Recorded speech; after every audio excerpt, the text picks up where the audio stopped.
श्री परमात्मने नमः। साधन सुधा सिंधु अध्याय करण सापेक्ष, करण निरपेक्ष साधन और करण रहित साध्य। शरीर पहले भी नहीं था, पीछे भी नहीं रहेगा तथा बीच में भी इसका प्रतिक्षण उत्पत्ति और विनाश हो रहा है। यह नित्य जात और नित्य मृत है, कारण कि यह प्रतिक्षण पहली अवस्थाओं को छोड़कर दूसरी अवस्थाओं को धारण करता रहता है। पहली अवस्था को छोड़ना मरना हुआ और दूसरी अवस्था को धारण करना जन्मना हुआ। इस प्रकार नित्य जात और नित्य मृत होने के कारण वास्तव में इस शरीर की स्थिति है ही नहीं। उत्पत्ति विनाशी की परंपरा को ही स्थिति कह देते हैं।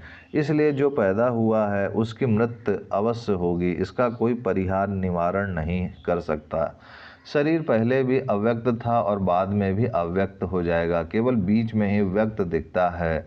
परंतु शरीर व्यक्त अव्यक्त भाव से रहित है। वास्तव में शब्दों के द्वारा इस शरीर का वर्णन नहीं हो सकता। जैसे सांसारिक वस्तुएं देखने, कहने, सुनने और जानने में आती हैं, ऐसे यह शरीर देखने, कहने, सुनने और जानने में नहीं आता, कारण कि यह इंद्रियां मन बुद्धि का विषय नहीं है। जानने, बोलने, सुनने आदि की शक्तियां संसार में ही काम करती हैं। शरीरों को तो स्वयं से ही जाना जा सकता है, क्योंकि यह करण निरपेक्ष है। शरीरी को तो स्वयं से ही जाना जा सकता है, क्योंकि यह करण निरपेक्ष तत्व है। इस प्रकार शरीरी के अविनाशीपन को जो जान लेता है, उसमें शोक, चिंता, भय, उद्वेग आदि विकार नहीं होते। अगर उसमें ये विकार होते हैं तो वास्तव में उसने शरीरी को जाना नहीं है। तात्पर्य है कि असत्य की सत्ता नहीं और सत्य का अभाव नहीं है। इस बात को केवल सीखना नहीं है, प्रत्यतु इसका अनुभव करना है। शोक केवल सीखने से नहीं मिटता, प्रत्यतु अनुभव करने से मिटता है। अनुभव होने से शोक टिक सकता ही नहीं। गीता में भगवान ने उपदेश के आरंभ में, मध्य में और अंत में तीनों ही जगह शोक चिंता न करने की बात कही है। इसका तात्पर्य यह है कि सुख दुख में बाहर के पदार्थ, परिस्थिति आदि कारण नहीं है। जिसके भीतर शोक चिंता नहीं है वही वास्तव में सुखी है, और जिसके भीतर शोक चिंता है वही वास्तव में दुखी है। देखने में भी आता है कि पास में अत्यधिक धन आदि पदार्थ होने पर भी धनी व्यक्ति दुखी रहते हैं, और पास में धन आदि पदार्थों का अभाव होने पर भी तत्वज्ञ संत महात्मा सुखी रहते हैं। इसीलिए धनी व्यक्ति तो सुख शांति के लिए संत महात्माओं के पास जाते हैं, पर संत महात्मा सुख शांति के लिए धनी व्यक्ति के पास नहीं जाते। परंतु आज लोग भीतर की शांति का आदर न करके बाहर की वस्तुएं, धन आदि का ही आदर करते हैं, उनका ही संग्रह करते हैं और बाहर के सुख को ही सुख मानकर उसके लिए नसबंदी, गर्भपात जैसे महापाप करते हैं। अगर वे बाहर के सुख का आदर न करके भीतर के सुख शांति का आदर करें तो सब के सब जीवन मुक्त हो जाएं, सदा के लिए सुखी हो जाएं। इसी प्रकार शरीर और शरीरी के भेद को समझना और समझ कर स्वीकार करना अपने विवेक का आदर है। विवेक में सत्य और असत दोनों रहते हैं। विवेक का आदर करने से सत्य का आदर और असत्य का निरादर स्वतः हो जाता है। असत्य का निरादर होने से साधक असत्य से ऊंचा उठ जाता है और स्वतः प्राप्त सत्य तत्व को प्राप्त कर लेता है। सत्य अपना स्वरूप है और असत्य प्रकृति का स्वरूप है। जब साधक अपने विवेक का आदर करता है, अर्थात विवेक को महत्व देता है, तब उसके साधन में सत्य स्वयं की प्रधानता होती है, और जब वह अपने विवेक का आदर नहीं करता तब उसके साधन में असत्य, इंद्रियां, मन, बुद्धि की प्रधानता होती है। विवेक की आवश्यकता। मनुष्यों के अंतःकरण में यह बात बड़ी गहराई से बैठी हुई है कि जो कुछ होगा करने से ही होगा। परमात्मा की प्राप्ति भी तभी होगी जब उसके लिए उद्योग करेंगे। जब संसार का काम भी बिना कुछ किए नहीं होता, तो फिर सबसे ऊंचे परमात्मा तत्व की प्राप्ति बिना कुछ किए कैसे हो जाएगी? आदि आदि। इतना ही नहीं, वेदों में, शास्त्रों में, संत वाणी में सब जगह परमात्मा प्राप्ति के लिए पराय करने की बात पर ही जोर दिया गया है। वास्तव में जो कुछ होगा करने से ही होगा। यह बात उसी में लागू होती है जो उत्पन्न होने वाला और अप्राप्त है। जो अनुत्पन्न और नित्य प्राप्त है उसमें यह बात लागू नहीं होती, कारण कि अनुत्पन्न और नित्य प्राप्त तत्व का निर्माण नहीं करना है, उसको कहीं से लाना नहीं है, प्रत्यतु उसका अन्वेषण करना है, अनुभव करना है, उसकी तरफ लक्ष्य करना है। तात्पर्य है कि कुछ करने की बात संसार के लिए है, परमात्मा के लिए नहीं।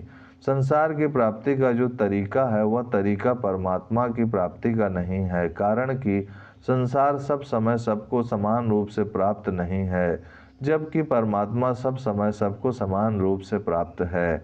वे परमात्मा संपूर्ण देश काल वस्तु व्यक्ति अवस्था परिस्थिति घटना आदि में समान रूप से परिपूर्ण है। संसार को प्राप्त मान लिया, नहीं को है मान लिया, इसी कारण परमात्म तत्व है का अनुभव नहीं हो रहा है। उत्पत्ति विनाशशील वस्तुओं की प्राप्ति तो कर्म करने से होती है, पर अनुत्पन्न तत्व की प्राप्ति अपने विवेक को महत्व देने से होती है। अतः परमात्म तत्व की प्राप्ति क्रिया साध्य नहीं है, प्रत्यतु विवेक साध्य है। अपने विवेक को महत्व देना ही करण निरपेक्ष साधन है। जैसे विवेक करण निरपेक्ष है, ऐसे करण सापेक्ष साधन विवेक निरपेक्ष नहीं है।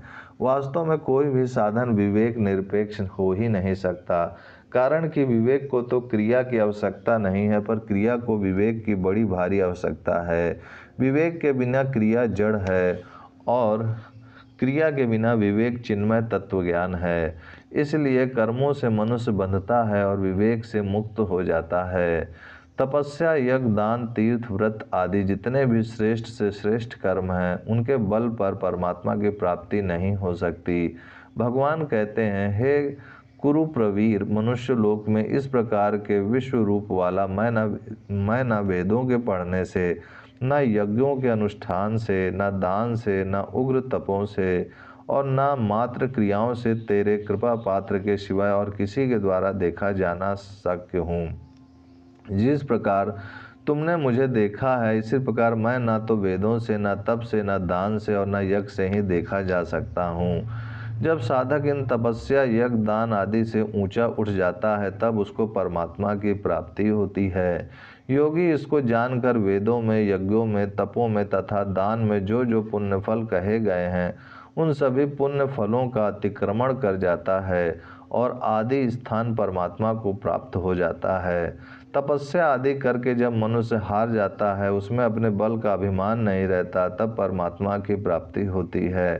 तात्पर्य है कि जिस बल का अभिमान परमात्मा प्राप्ति में बाधक है, वह बल जब तपस्या से खर्च हो जाता है, जल जाता है, तब परमात्मा की कृपा से उनकी प्राप्ति होती है। अतः परमात्मा प्राप्ति में अपने बल बुद्धि योग्यता विद्वता आदि का अभिमान ही बाधक है। ईश्वर का भी अभिमान से द्वेष भाव और दैन्य भाव प्रिय भाव है। हे भगवान, आपके प्रकट होने को ना तो देवता जानते हैं और ना दानव जानते हैं। तात्पर्य है कि देवताओं में जो दिव्यता है वह भगवान को जानने में कुछ भी काम नहीं आती। जब देवता भी भगवान को नहीं जान सकते तो फिर दानव उनको जान ही कैसे सकते हैं। परंतु अर्जुन दानवों के द्वारा भी भगवान को ना जानने की बात कहते हैं। इसका तात्पर्य यह है कि दानवों के पास माया की बहुत विलक्षण शक्ति है, परंतु वह माया शक्ति भी भगवान को जानने में कुछ काम नहीं आती। अतः मनुष्य देवता दानव आदि कोई भी अपने बल से, अपनी योग्यता से, अपनी बुद्धि से भगवान को नहीं प्राप्त कर सकते। ओम शांति शांति शांति।